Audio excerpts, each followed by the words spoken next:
Good afternoon. Afternoon na guys. Kakagising ko lang. So, ayun na nga. Story time tayo. Ng mga kaganapan kagabi. Eh, naiyak na ako. So, habang may story time tayo, diba? Ayaw kasi magkwento kasi nga iiyak. Iiyak. Tayo muna ng calcium. So,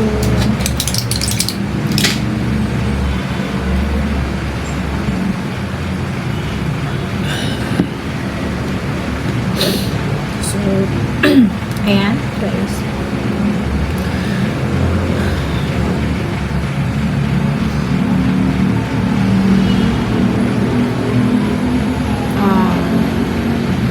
Bago ang lahat, ma-upload ko to bukas. Kasi may vlog naman tayo na i-upload namin. So, ito na nga ang stories. Muntik na kami masunugan kagabi.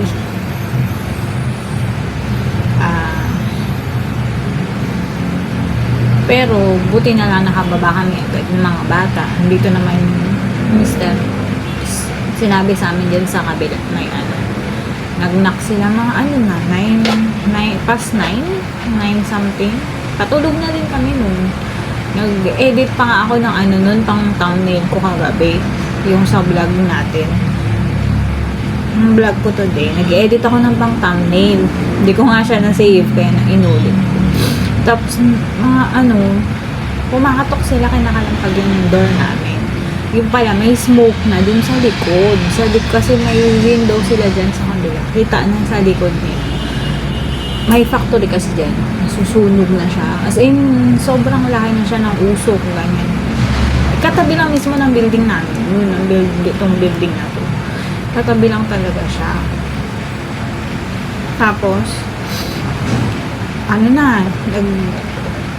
alert naman kami dyan sa taas. Dito nag-aano na rin sila sa kabila, bumaba, pinababa na namin yung mga bata. Ako, kinuha ko na yung mga importanteng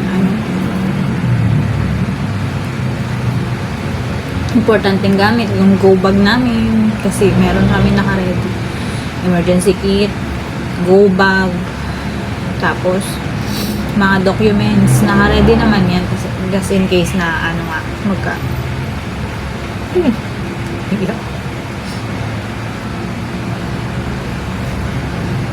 okay mo. Kasi ayun. First time kasi namin ganun. Tapos may mga bata pa. Ganun.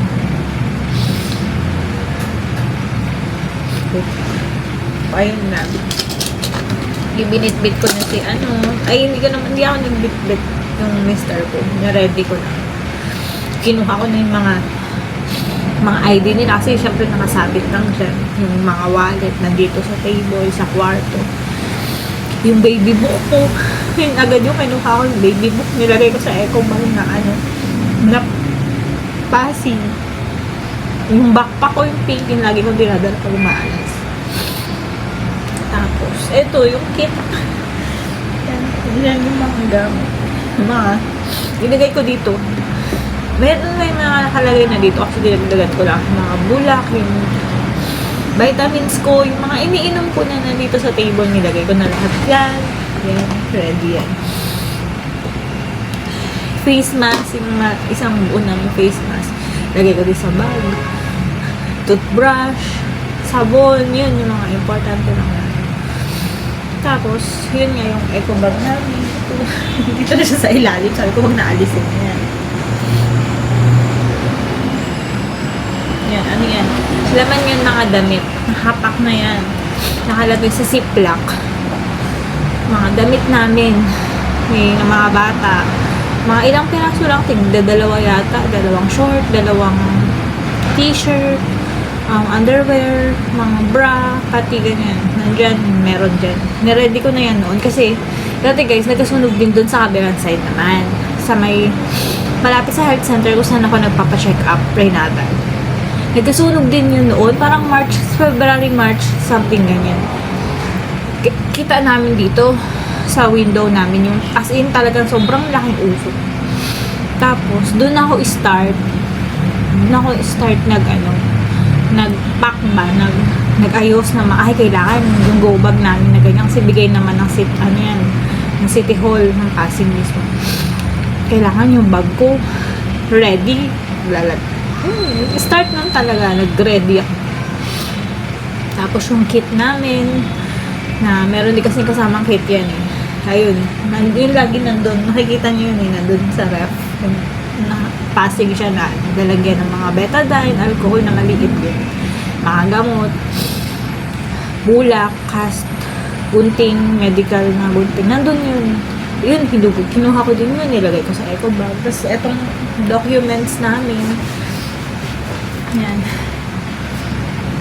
Mga documents. Mga papeles, documents, mga birth certificate, ganyan. Basta nandiyan na lahat, mga importante. Mga original copies. Yan, nandiyan siya. Yan, yun yung binaba namin. Hindi ako masyado nagpanic. Kasi, alam ko, ready kami.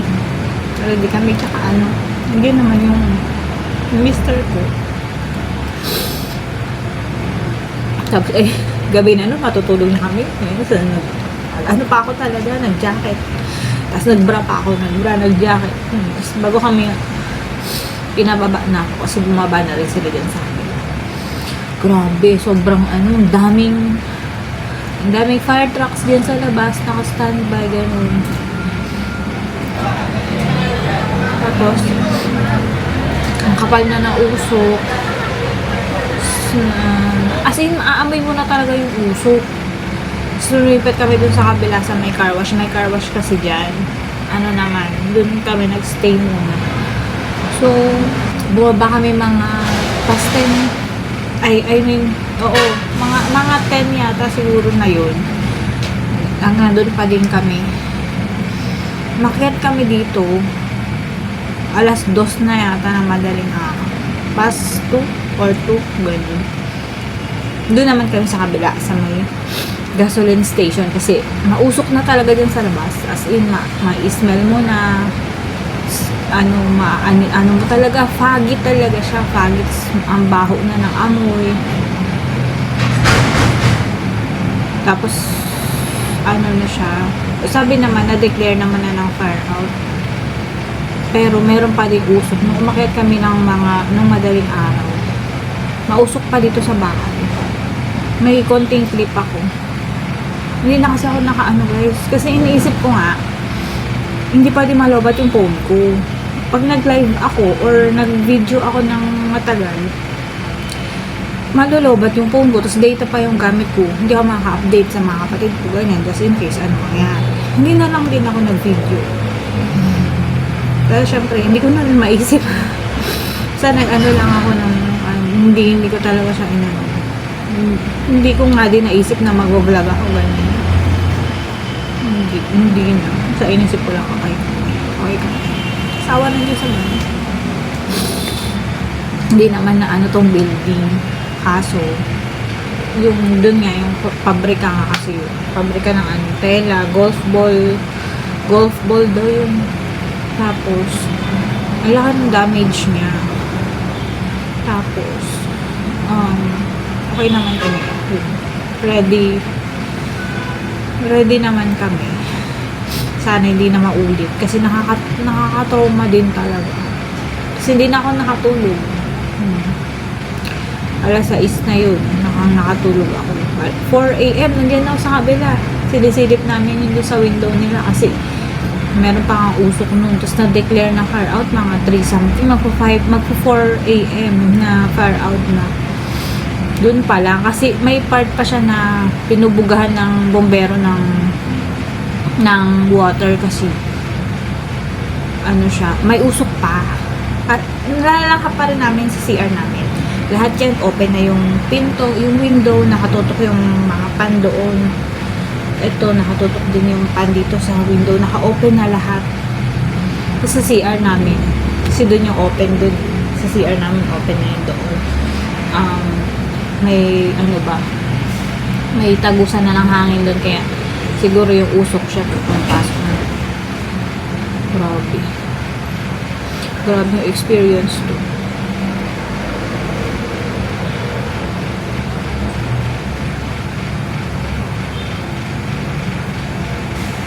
Tapos, nakakaiyak din. Naiyak lang din ako kagabi nung, ano na, yung nandun kami sa car wash. Kasi, ang tagal kasi, tapos may usok pa, ang usok na, ang foggy na, anong oras na din. Hindi pa ba tapos? Tapos biglang pumasok sa isip ko yung nag-video pa ako nga din. Nag-video pa ako ng haul ng nesting ko, yung gamit ni baby, ganyan. Nag-video pa ako noon. Tapos paano pag madamay sa sunog ako. Oh, alam ko naman nakakabili pa. Nakakabili pa kami, ganyan. Pero yung excitement ko kahapon na habang nagbo-vlog ako na gano'n.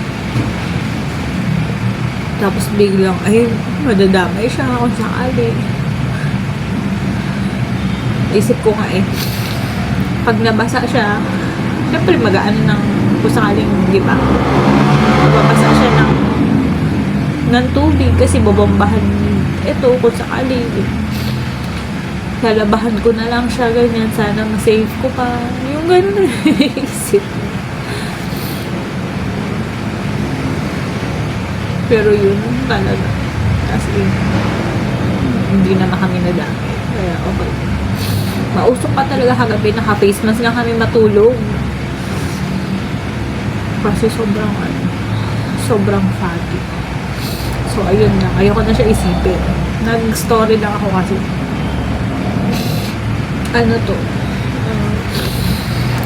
hindi ko makakalimutan ang experience na kahit nakakalungkot siya. Mapapanood ko siya balang araw. Tapos, yung pati ng mga bata. Tapos, masasabi ko din sa sarili ko na, ready ako niyan. Nung nangyari yan, ready ako. May naka-ready akong gamit. Calm lang din ako. Nung ganun ba? Hindi ako yun, natatarantasin yung ganito, ano kailangan ito, bababagat ito, ganyan. Hindi naman natalanta. Nakababa kami na maayos. Nakapagbaba pa kasi mister ng isang galon na tubig tsaka baso. Kasi upuan, nagbaba ako kasi syempre hindi ako pwedeng matagal nakatayo. Kaya nakaupo naman kami doon habang nag-iintay. Tapos grabe, ang dami talagang bombero. Ilan yung rumisponde doon. Tapos yung mga official naman na barangay na ko naman may naka-live din na nandoon sila, mga kagawad. Nandoon sa side. Diyan lang kasi yung sa likod. So, ayun lang. Ano pa ba ang story natin? Nakaligo na din yan si Bunso. Nag-PE. Tapos ayun pa, buti na lang maaga nag-suspend ng klase. Kasi hindi ko na ginising si ate. Sabi ko pa naman, gigisingin ko na nga siya ng 5. Iiyak ako na kasi yung story. Ikaw din naman Naiyak siya kagabi pagbaba namin. Hindi kasi nakakatakot, diba? Ang daming fire truck. Naiiyak na ako na mga masunod. Flashes doon. Yun. Ay, pala, nadala din namin yung gamit ng mga bata sa school. Yun, yung envelope lang ni Ian, hindi na. Hindi na namin nadala. Sabi ko, bahala na. Okay na yun. Hindi rin kasi ako makapag-bit-bit ng Yun lang, yung importante lang talaga as in, importanteng bagay-bagay lang.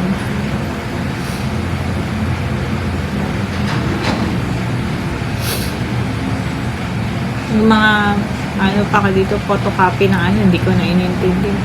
Iisip ko nga yung printer, sana binit-bit ko. Kasi importante yung printer sa mga bata. Ay, naku. Ayun lang. Okay naman. Nakatulog na ako. Natulog ako mga past 6 na. Tapos, kasi nga wala nang pasok. So, hinayaan ko din matulog na yung mga bata. Kasi puyat, pagod, stress din kahapon.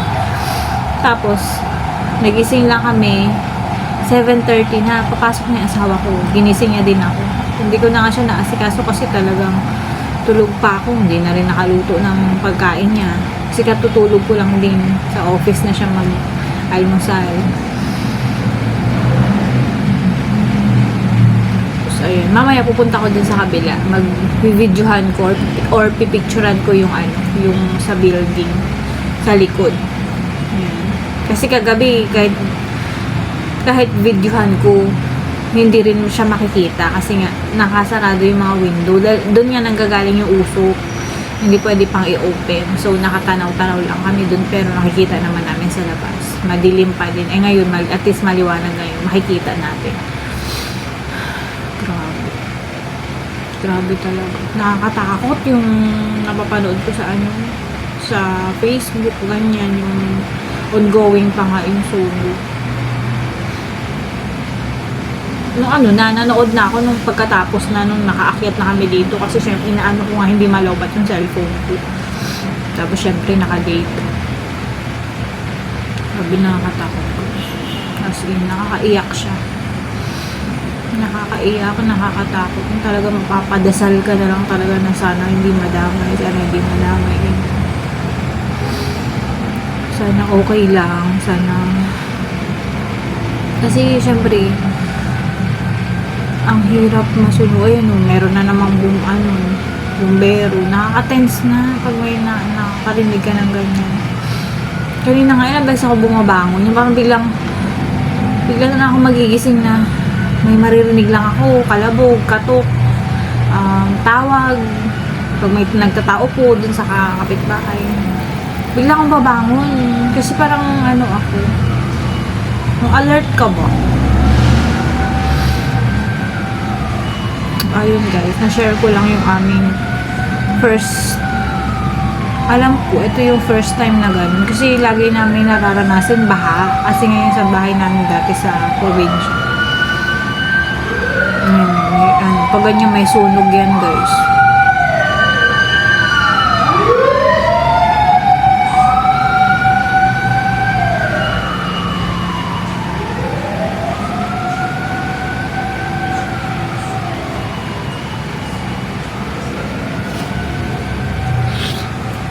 Ayun, kailangan talaga handa ka sa mga ganyan.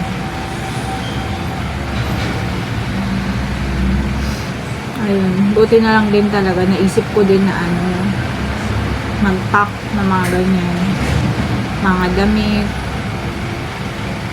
Kasi mahirap guys, alam niyo yun, pag nasa evacuation camps wala ka man lang magamit kahit isa, mag-iintay ka pa ng mga magbibigay.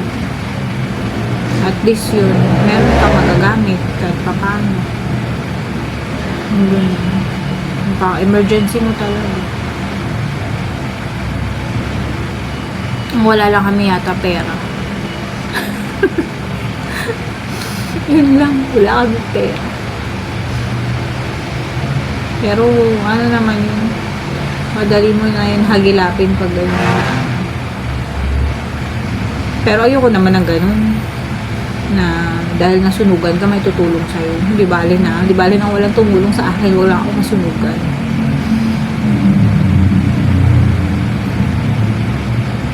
Yun guys, thanks God talaga. So ayun lang guys ang aking story time. Paulan na naman. Na kami, orange warning kanina. Orange warning. So, ayun guys. Thank you so much for watching guys. Sa pakikinig ng story natin. Kaya ayun din. Payo ko din sa inyo. Dapat laging naka-prepare. May naka-prepare na gamit anytime. Isang kuhanan, isang kablutan. Tapos go na kayo. Babayaan nyo na yung mga dyan. Mga gamit, ref, washing machine, TV, ganyan. Dalhin nyo lang cellphone kasi importante din yun para makontak kayo ng mga IDs, wallets, mga important na documents. Yun lang. Hayaan nyo na yung mga material na iba dyan na hindi nyo naman masasalba. Tsaka yung syempre, Pag worst case na talaga, sarili nyo na lang iligtas nyo. As in talagang hindi na kayang magbitbit na kahit anong ganun. Kasi kami kahapon, ano pa kami, na-alert kasi kami agad. As in, usok pa lang talaga siya. Alert na kami, in-alert na kami dyan sa kabila. Kaya, kahit miski pa paano, nakapagbitbit pa kami. Pero 'di ba, hindi mo masabi pag talaga ay ang kapal na ng usok, wala ka na makita. Yun talagang wala ka na masasave noon. Kasi hindi mo na pwedeng ipagsapalaran yung sarili mo na malalangkap mo na yung usok na gano'n. Yun. Tsaka mag-pray na maging okay din siya. Yun guys, nakakapraning siya.